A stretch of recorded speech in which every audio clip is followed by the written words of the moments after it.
I used to handle my money very carelessly. It was kind of how it was viewed as my money. I would spend it how I wanted to. Had the syndrome of the 7-year-old, I want it now syndrome, always wanting more, never satisfied.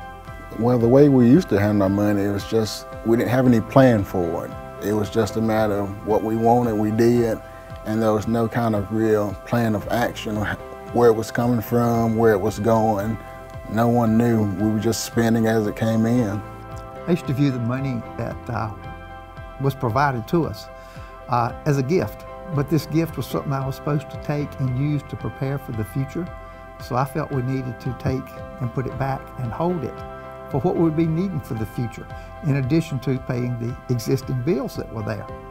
I don't think we were ever bad money managers. We never were in tremendous financial binds, but I think that now we just handle it so much differently. We've been able to find money that was always there. We just didn't know it was there. And the big thing is it's now teamwork. When I realized that the way I was doing things was not the right way, and it was like being on a hamster wheel, constantly going, but not going anywhere, and doing the same things over and over again, I sought out coaching from Hope, financial coaching from Hope, to obviously learn how to change the ways I was doing things to better suit the way God would want me to do it. I wanted to change because I was ready to actually see some fruit coming from somewhere and to see where my money was going. I was ready to change because I wanted money in my bank account. I think what caused me to want to change was just as God was getting more involved in my life, just convicting me as a husband and as a father that I needed to spiritually lead my family, and that included the finances, that included the money. A lot has changed, and obviously my tithing is very important to me, so that's something that goes out first. And that's the first step, is paying your tithes. And for me, once I really got on track with that 100%, that's when I really started seeing change happening in our finances. And it's easy to pay your tithes when you know that your tithes are helping people and changing lives and building wells and doing so many things. It's never been a struggle since for me to do that. Honestly, what the Bible says about you're a slave to the lender and you're free. When I wrote that check in December, I wrote it December, right around Christmas. I paid that one in full. It was a relief. And then it just kind of started snowballing.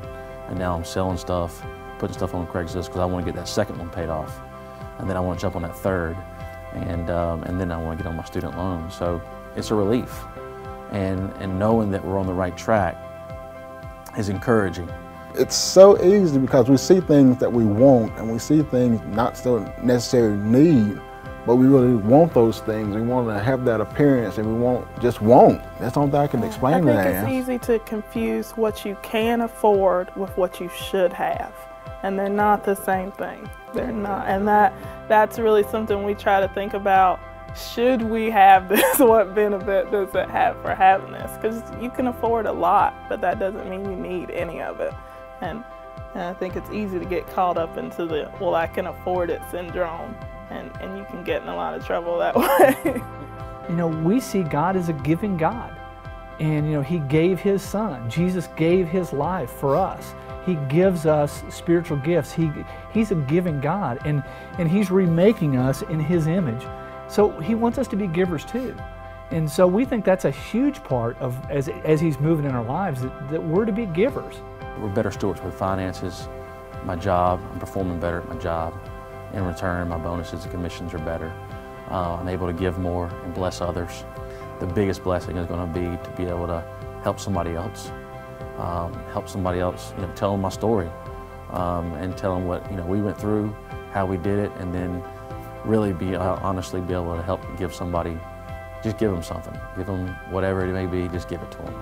Going from being financially, emotionally, spiritually frustrated, maxed out, and just going, what next?